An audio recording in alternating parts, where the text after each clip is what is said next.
YouTube चॅनलमध्ये तुमचं मनपूर्वक स्वागत आहे। श्री अवधूत चिंतन श्री गुरुदेव दत्त श्री स्वामी समर्थ। मित्रांनो, स्वामी महाराज तुमच्या सर्व चांगल्या इच्छा लवकरात लवकर पूर्ण करो ही स्वामींच्या चरणी मी प्रार्थना करते आणि आजच्या या व्हिडिओला सुरुवात करते। तर मित्रांनो, आज आपण या व्हिडिओच्या माध्यमाने ऐकणार आहोत प्रदोष व्रताची कथा।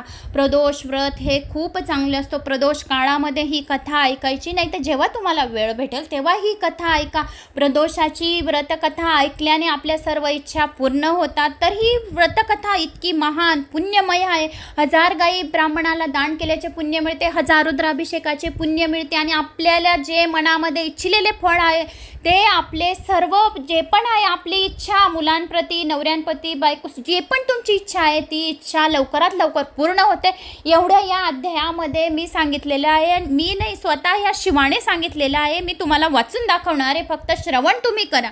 आणि ज्या वेळेस तुम्ही श्रवण करत आहे त्यावेळेस तुम्ही आपल्या घराच्या देवघरात बसून या मंदिरात बसून बी बसलेले तर एक पाण्याचा ग्लास छोटा घेऊन घ्या, 2 अगरबत्ती लावा, घरात असणार तर पाण्याची बाटली जवळ ठेवा आणि एक तेलाचा दिवा तुपाचा दिवा लावा, तूप नसणार तर तेलाचा दिवा सुद्धा चालेल। आणि जे 2 अगरबत्त्या लावल्या त्याची थोडी रक्षा त्या पाण्याच्या ग्लासमध्ये या बाटलीमध्ये टाका आणि ते पाणी आपल्या मुलांना नवऱ्यांना सासू सासऱ्यांना सर्वांना प्यायला द्या। असे हे प्रदोष व्रताचं पाणी जर आपण पिलं तर आपले सर्व दोष समाप्त होऊन जातात आणि समस्त पापांमधून आपण मुक्त होतो।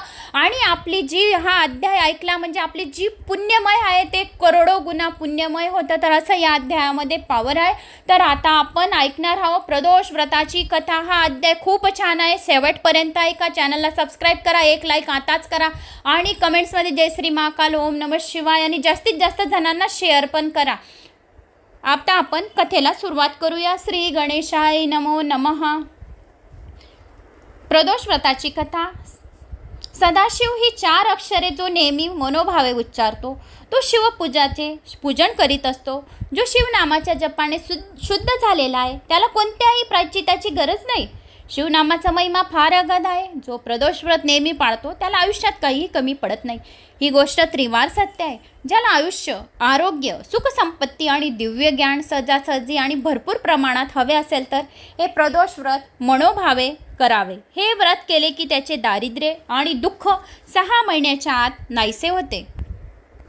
1 वर्षभर प्रदोष व्रत केले ते चांगले असे ज्ञान प्राप्त होते। 12 वर्ष प्रदोष व्रत आचरण्याच्या घरी स्वतः भाग्यलक्ष्मी स्वतःहून चालून येते आणि त्याच्या घरात धनधान्याचा भंडार भरलेला राहतो। 7 जन्माची त्याची दरिद्री दूर होते। व्यास महर्षींनीच हा महिमा सांगितला आहे। जो कोणी हा महिमा खोटा आहे असे म्हणेल त्याला याच जन्मी फार दुःख आणि दारिद्र्य आणि क्लेश सहन करावे लागतील। हा महर्षी व्यासांनीच सांगितलेला महिमा आहे तो मी तुम्हाला सांगत आहे। आता जो कोणी म्हणतो की हा अध्याय खोटा आहे, हे प्रदोष व्रत खोटे आहे, तो निश्चित दांभिक असतो असे समजावे। त्याची भक्ती आणि त्याचे ज्ञानसुद्धा खोटे आहे, त्याचा गुरुसुद्धा काल्पनिक आहे असे खुशाल समजावे। आणि पार्वती परमेश्वरावर ज्याचे मन जळले आहे त्याहून पवित्र असा दुसरा कोणी नाही हे पक्के लक्षात ठेवावे। मृत्यूसारखी मोठमोठी संकटे सुद्धा प्रदोष व्रताने नाहीशी होतात। आता मी तुम्हाला एक कथा सांगत आहे, ती ऐका। असे म्हणून सूत, शौनिक आदी ऋषींनी शिवमहिमा दाखवणारी एक कथा सांगू लागले। फार पूर्वी विदर्भ देशात सत्यरथ नावाचा एक राजा राज्य करीत होता। तो महापराक्रमी होता, धर्मशील होता, परंतु तो शिवाचे भजन पूजन मात्र करीत नसे। त्यामुळे एकदा काय झाले, शाल्व देशाचे राजा आपले फार मोठे सैन्य घेऊन राजा सत्यरथावर चालून आले। दोघांमध्ये 7 दिवस घनघोर युद्ध झाले। शेवटी राजा सत्यरथ युद्धात मारला गेला। शत्रूने सत्यरथ राजाची नगरात प्रवेश केला। सत्यरथ राजाची राणी गरोदर होती, तिचे दिवस भरले होते, पण शत्रू नगरात शिरताच ती एकटीच चोरवाट्याने रानात पळून गेली। सुकुमार अशा त्या राणीला चालताना पायाला खूपच काटे टोचत होते। श्रम आणि मूर्छा येऊन जागोजागी पडत होती। सावध झाली की शत्रूच्या भीतीने मागे पुढे पाहत पुन्हा पळत होती। राणी दिसायला अतिशय सुंदर होती। मदनाला सुद्धा तिचा मोह पडावा अशी सुंदर अप्रतिम तिचं रूप होतं। पण दैवाची गती गहन आहे। जिचे नखही सूर्याला कधी दिसत नसे ती सुंदरी अशी गरोदर अवस्थेत एकटीच रानावनात येऊन पडली होती। नळाची दैवंती आणि भिलिनीच्या रूपात असलेली भगवान शंकराची सती पार्वतीच पुन्हा या वनात संचार करीत आहे असे वाटत होते। प्रत्येकाला आपल्या कर्माची फळे भोगावीच लागतात, त्याला इलाज नाही। सर्वत्र भटकून शेवटी बिचारी एका वृक्षाखाली दमून बसली। त्यातच तिला प्रसव वेदना सुरू झाल्या। जिचा शब्द तळहातावर झेलण्यासाठी 100 दासी तिच्या मागे पुढे होते अशा राणीला आज भांडेभर पाणी द्यायला सुद्धा कुणी नव्हते. ती राणी इंदुमती जिथे जमिनीवर गडाबडा लोळत होती, पाण्यासाठी मोठमोठ्याने टाहा फोडत होती, पण ऐकणार कोण? थोड्या वेळात ती त्या झाडाखालीच प्रस्तुत झाली. तिला एक सुंदर मुलगा झाला, पण आता ती तहानेने व्याकुळ झाली होती. त्यामुळे तिला काही सुचेना. अजान अभरकाला तेथेच वृक्षाखाली सोडून राणी इंदुमती तशा अवस्थेत बसत उठत जवळ असलेल्या सरोवरापाशी ती पाणी प्यायला गेली. तिने सरोवराच्या पाण्यात पाय टाकला, मात्र तेवढ्यात एका मगरीने तिचा पाय आपल्या तोंडात धरला आणि तिला मारून टाकले. बिचारा नवजात राजपुत्र जमिनीवर एकटाच पडला होता आणि जंगलातल्या वृक्षांखाली मोठमोठ्याने रडत होता. त्याने रस्त्याने उमा नावाची एक ब्राह्मणीण विधवा येत होती. तिच्या कडेवर 1 वर्षाचा लहान मुलगा होता. तिलाही जामात नात्याचे कुणीच नव्हते. या चिमण्या बाळाला पाहून तिला मनामध्ये फार दया आली. नाळसुद्धा न कापलेला सुंदर बाळ इथे आला कसा असेल? तिला काहीच समजेना. हा कोणत्या बऱ्या जातीचा असेल? त्याला आपण उचलून घ्यावे की नाही? आपण उचलून न घ्यावे तर या जंगलातील हिंसूपशी त्याला मारून टाकतील. काय करावे न काय नाही हे तिला काहीच समजावना. क्षणभर तिला काहीच सुचलं नाही. तेवढ्यात एका यतीच्या वेशाने भगवान शंकर तेथे आले. त्यांनी तिला सांगितले, तू हा बाळ उचलून घे, आपल्या घरी ने. याच्यामुळे तुझा भाग्योदय होणार आहे. हा क्षत्रिय कुमार आहे, तरी पण स्वतःच्याच मुलासारखं तू यांचा सांभाळ करा. मात्र दुसरा कुणाला ही गोष्ट सांगू नकोस. एखाद्या दारिद्र्य माणसाला परीच सापडावा तसा हा बाळ आहे. चिंतामणी रत्न आणि दारिद्र्य माणसाच्या आपात पुढ्यात येऊन किंवा मेलेल्याच्या मुखात अमृत पडावे तसा हा बाळ तुला सापडला आहे. तू याला उचलून घे असे शंकराने स्वतःच तिला सांगितले. त्याचे पालन नीट कर आणि जीवाभावाने कर. एवढे सांगून शिवशंकर लगेच गुप्त होऊन गेले. मग उमेने दोन्ही पुत्र उचलून घेऊन प्रवासास सुरुवात केली. स्वतःच्या मुलाचे नाव तिने सुचिव्रत ठेवले. राजपुत्राचे नाव तिने धर्मगुप्त ठेवले. दोघांना कडे खांदेवर घेऊन ती गावाघरोघर भिक्षा मागत असे. कोणी विचारले तर हे माझ्याच पोटचे दोन्ही मुलं आहेत असे ती सर्वांना विचारणाऱ्यांना सांगत होती. अशा तऱ्हेने दोन्ही मुलांना घेऊन फिरता फिरता ती एकचक्र नावाच्या नगरात आली. तेथे तिला एक सुंदर व मोठे शिवालय दिसले. शिवालयात अनेक थोर ऋषी बसले होते. त्यावेळी तेथे शिवाची आराधना सुरू होती. महान श्रेष्ठ अशा शाडिल्य ऋषीच्या देखरेखीखाली त्या मंदिरात यज्ञ सुरू होता. उमा आपल्या दोन्ही पुत्रांसह त्या शिवालयात आली व पूजा पाहत तेथे उभी राहिली. धर्मगुप्ताकडे आपल्या तेजस्वी डोळ्यांनी निरखून पाहत शाडिल्य ऋषी म्हणाले, अरे रे रे, दैवाची गती किती विचित्र आहे ना. हा खरं तर राजपुत्र, पण आज दिनहीन होऊन गरीब होऊन तेथे भिक्षा घेण्यासाठी आपल्यासमोर उभा आहे. उमेने शाडिल्य ऋषीचे नम्रपणाने पाय धरले व त्याला म्हटले, महाराज, आपण तर त्रिकालज्ञानी आहात. तुम्हाला भूत भविष्य आणि सर्व काही समजते. महाराज, आपण माझ्यावर कृपा करा आणि याचे आई वडील कोण आहेत? जिवंत आहेत की मेले आहेत हे मला कृपा करून सांगा. तेव्हा तिला उठवत शाडिल्य ऋषी म्हणाले, या राजपुत्राचा पिता सत्यरथ नावाचा एक राजा होता. एकदा काय झाले, हा प्रदोषाच्या वेळी भगवान शंकराची पूजा करीत बसला होता. तेवढ्यात त्याच्या शत्रूंनी त्याच्या नगरावर हल्ला केला. नगराला सर्व बाजूंनी वेढा पडला. तेव्हा शंकरांनी पूजा तशीच सोडून तो शत्रूशी लढायला रणगणात गेला. शत्रूंनी ठार मारले हे खरे, परंतु नंतर पूजा पूर्ण न करता सत्यरथाने जेवण केले. पूजा पूर्ण करण्याचे विसरून गेला. त्यामुळे तो अल्पायुष्य झाला आणि मरण पावला. म्हणून भगवान शंकराची पूजा चालू असताना कोणी उठू नये आणि अर्धवट शंकराची पूजा सोडून जाऊ नये. संपूर्ण पूजा, आरती, उदबत्ती, कापूर लावूनच सर्वांनी शंकराची पूजा झाल्यानंतरच उठावे असे शास्त्रात सांगितले आहे. म्हणून त्याच्या आईने सुद्धा कपटाने आपल्या सवतीचा प्राण घेतला आणि त्याची आई सुद्धा मरण पावली. म्हणून भगवान शंकराच्या वेळेस प्रदोष व्रतामध्ये जो कोणी प्रदोष व्रताची पूजा अपूर्ण करतो तो अतिशय लवकर मरण पावतो, अल्पायुष्य होतो आणि त्याचे आई वडील सुद्धा लवकर मरण पावतात. तर प्रदोष व्रतामुळे हे असे होते. म्हणून त्याच्या सवतीचा प्राण गेला आणि तिला मारून टाकले. हा राजपुत्र धर्मगुप्त यांनी मागच्या जन्मी शंकराचे कोणते सुद्धा व्रत अजिबात केले नव्हते. म्हणून हा जन्मात या आईवडिलांना पारखा झाला. म्हणून प्रदोषाच्या वेळी मनापासून भक्तीने शंकराचे पूजन करावे. कधीही पूजा शंकराची अर्धवट करून उठू नये. प्रदोष काळात देवी पार्वती समोर भगवान शंकर स्वतः नृत्य करीत असतात आणि सरस्वती वीणा वाजवत असते. पुरोहित सुस्वर बासरी वाजवत असतात. लक्ष्मी छानसा ताल देत असते. भार्गवी मधुर आलाप घेत असते. शिवाचा परम मित्र कुबेर यक्षपती हात जोडून समोर उभा असतो. सगळेच्या सगळे यक्ष गण गंधर्व 33 कोटी देवता सभोवती उभे राहून शंकराचे नित्य पाहत असतात. असा हा भाग्यवान प्रदोष काळ आहे. प्रदोषाच्या काळमध्येच भगवान शंकरांनी विष प्राशन केलं होतं, म्हणून या प्रदोष काळाला एवढं महत्त्व आहे. म्हणून प्रदोष काळामध्ये भगवान शंकराची जो कोणी पूजा करतात त्यांच्या घरी स्वयं शिवशंकर शिवशंभो नंदेश्वर माता पार्वती स्वयं त्याच्या घरी येऊन विराजमान होतात. म्हणून प्रदोष काळमध्ये सर्वात जास्त महत्त्व प्रदोष काळाला दिलं गेलेलं आहे. प्रदोष काळ सूर्यास्ताच्या 45 मिनिटं पहिले आणि 45 मिनिटांनंतर असा हा भाग्यवान प्रदोष काळ आहे. प्रदोष काळ 4:30 पासून तर 6:45 वाजेपर्यंत तुम्ही प्रदोष काळाच्या या एवढ्या काळामध्ये तुम्ही भगवान शंकराची केव्हा पण पूजा करू शकतात. असा हा 4:30 ते 6:45 वाजेपर्यंतचा भाग्यवान काळ प्रदोष काळ आहे मित्रांनो. तर ह्या प्रदोष काळामध्ये शिवशंभोची पूजा नक्की करा आणि आपल्या जास्तीत जास्त पुण्य कमवून घ्या. मुनिराज, आपण मला एवढे चांगले ज्ञान दिले, बहुमोल असे ज्ञान दिले, आपल्याला आता मी शरण आलेली आहे. आता माझा हा पुत्र दरिद्र का झाला हे सांगावे बरे. उमा विनयाने म्हणाली, तुझ्या या पुत्राला मागच्या जन्मी खूप पैसा मिळवला होता, अन्यायी मार्गाने संपत्ती जमा केली होती, पण दान मात्र कोणाला अजिबात केले नाही, शंकराचे पूजनही कधी केले नाही. तसेच जर परण्य चोरून खाल्ले तर जीभ जळते. दुसऱ्याचा पैसा जर चोरून घेतला, फसून घेतला तर त्याचे हात जळतात. परस्त्रीची अभिलाषा धरली तर त्याची अभिलाषा धरण्याचे डोळे जळतात आणि अंधत्व येतं. एवढे लक्षात ठेवून घ्यावे. शाडिल्य ऋषींनी त्या स्त्रीला उमेला असं म्हटलं.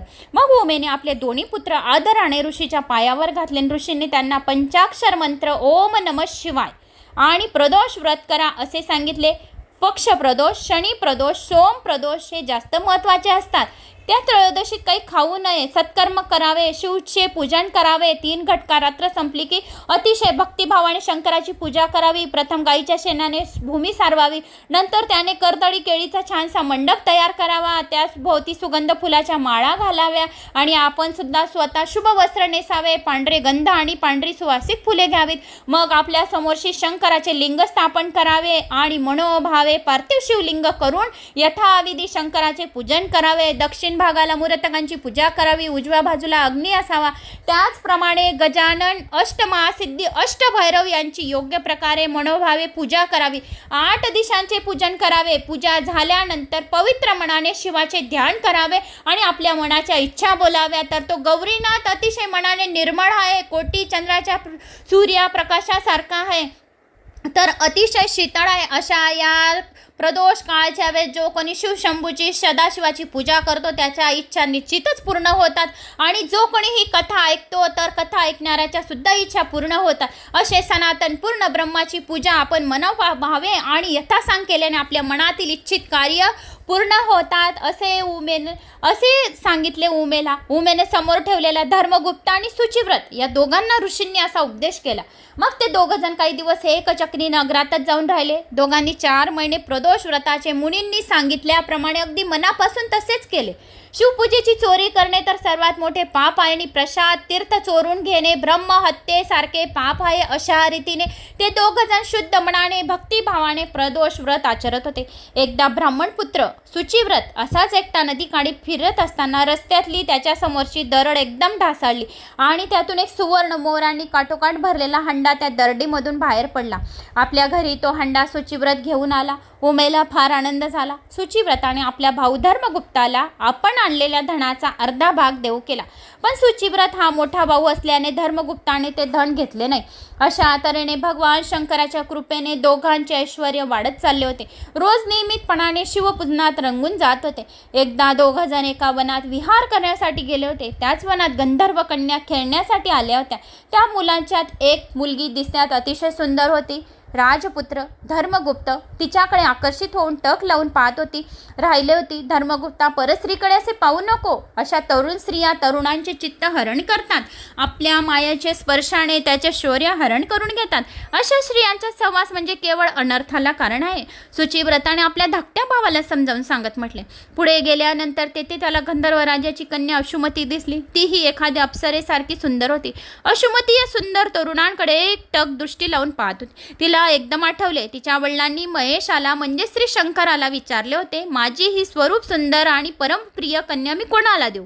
तेव्हा पार्वतीपती त्याला म्हणाले होते, धर्मगुप्त नावाचा सत्यरथ राजाचा मुलगा आहे, तो माझा परमभक्त आहे, त्याला तुझी कन्या दे. महेशाने सांगितल्याप्रमाणे तो तरुण हाच तर नसेल, हा किती सुंदर दिसतो. क्षीरसागरातून प्रत्यक्ष चंद्रच जणू काही याच्यावर आलेला आहे असे वाटत आहे. अश्रुमती स्वतःच असा विचार करीत होती. प्रथमदर्शनी त्याला पाहताच त्याच्या प्रेमात पडली. मग तिने आपल्या सख्यांना चतुराईने फुले आणण्यासाठी दुसऱ्या बाजूला पाठवून दिले. अश्रुमतीने हलक्या आवाजात राजपुत्र धर्मगुप्ताला हाक मारून आपल्याजवळ बोलावले. त्यासाठी तेथे मऊ पल्लवाचे तिने आसन तयार केले. राजपुत्र आसनावर येऊन बसला होता. तेव्हा मोठ्या खुशीत होता. इतक्या जवळ असूनही अश्रुमती त्याच्याकडे सरळ पाहू शकत नव्हती, लाजत होती. शेवटी धीर धरून ती म्हणाली, तुमच्या शृंगार सरोवरात पोहण्याची इच्छा करणारी मी एक राजहंसणी आहे. आपल्या मुखचंद्रमा पाहताच माझे मन तुमच्यावर जडले आहे आणि आनंदाने नृत्य करीत आहे. माझे नेत्ररूपी भुंगे तुमच्या कमलाभोवती गुंजन करीत आहे. प्रिया, मला आपली म्हणा. मग अश्रुमतीने आपल्या हातांनी हलकेच गळ्यातील तेजस्वी मोतिकांची माळ काढली आणि राजपुत्राच्या चरणावर ठेवली. तेव्हा धर्मगुप्त म्हणाला, हे सुंदर युवती, मला आई वडील नाहीत. माझ्या वडिलांना ठार मारून माझे राज्य शत्रूंनी घेतले आहे. मी दारिद्र्य आहे.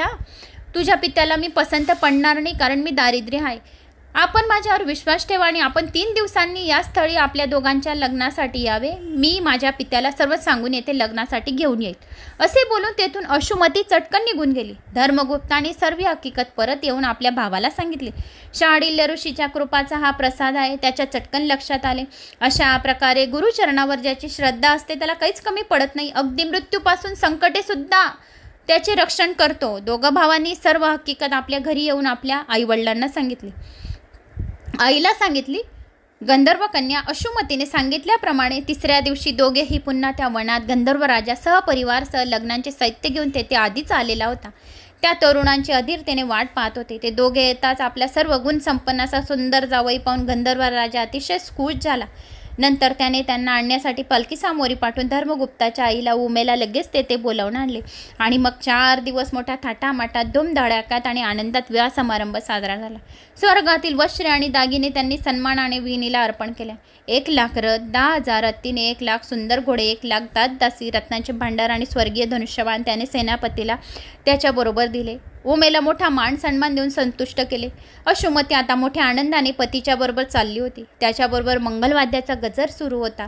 चतुरंग सेना सभोवत आली होती. सैन्य घेऊन राजपुत्र धर्मगुप्त आपल्या स्वतःच्याच राज्यात विदर्भ नगराजवळ आला.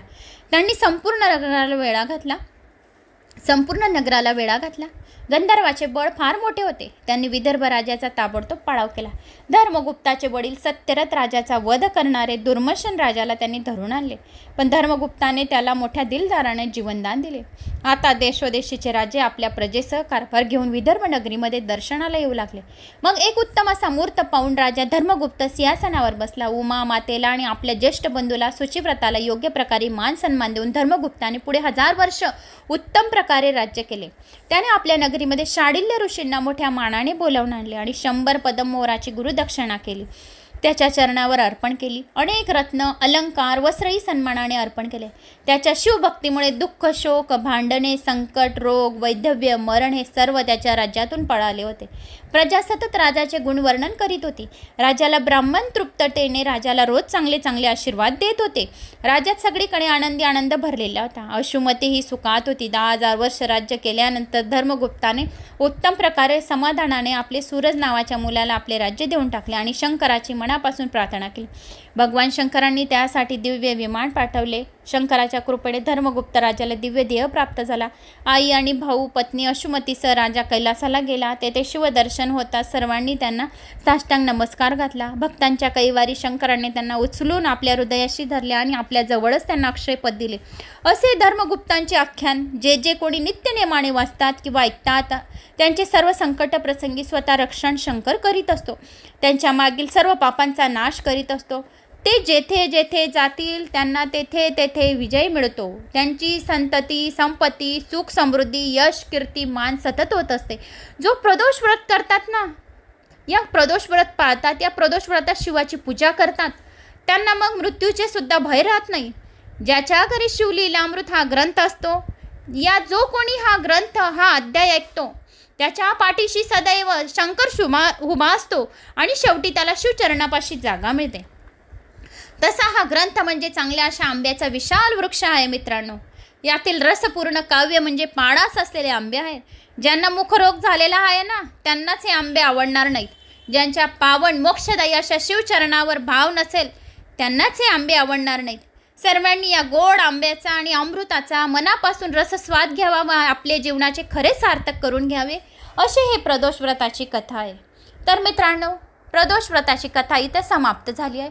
तर मला अशी आशा आहे की तुम्हाला माझी ही प्रदोष व्रताची कथा आवडली तर आताच एक लाईक करा, चॅनलला सबस्क्राईब करा आणि कमेंट्स करून मला नक्की सांगा की तुम्हाला माझी ही कथा कशी आवडली, तुम्ही कुठल्या गावाहून. एक कमेंट्स माझा आत्मविश्वास आणि मला दुसरा व्हिडिओ या दुसरी कथा वाचायला प्रेरणा मिळते. तुमच्या कमेंट्सने मला प्रेरणा मिळते. म्हणून एक कमेंट्स आणि एक लाईक आणि चॅनलला सबस्क्राईब नक्की करा. आणि जास्तीच आवडली तर प्लीज जास्तीत जास्त जणांना शेअर करा. शेअर केल्याचे पुण्यसुद्धा तुमच्या अकाउंटला जमा होईल.